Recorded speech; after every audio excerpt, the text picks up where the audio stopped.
ആലോചിച്ച് തലപുണ്ണാക്കുന്നേ? കുറെ നാളായിട്ട് ഞാൻ ആഗ്രഹിക്കുന്ന പോലൊന്നും അല്ലല്ലോ എന്റെ ജീവിതം മുന്നോട്ട് പോകുന്നേ.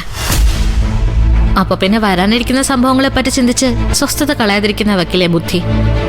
ദേവിക്ക് അതൊക്കെ പറ്റും, എനിക്കാ അത് സാധിക്കാത്തത്.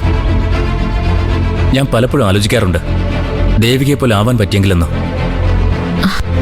പക്ഷെ പറ്റണ്ടേ?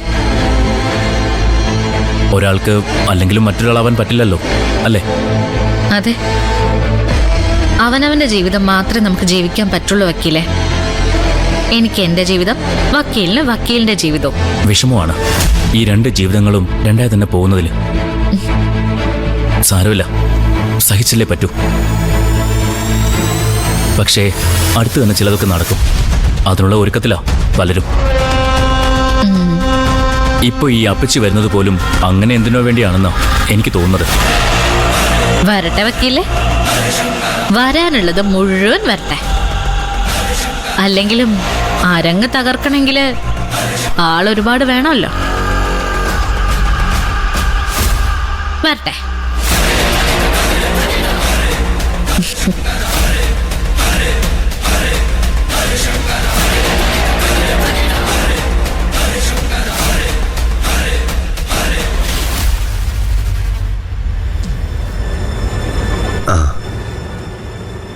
പ്രേമേച്ചി വിളിച്ചായിരുന്നു, അതങ്ങ് ഉറപ്പിക്കാൻ പോവാന്ന്.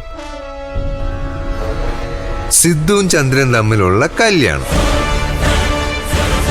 ചടങ്ങ് ഉടനെ നടത്തുമെന്നാ അറിഞ്ഞത്. നടന്നോട്ടെ, അതിനിപ്പോ എന്താ?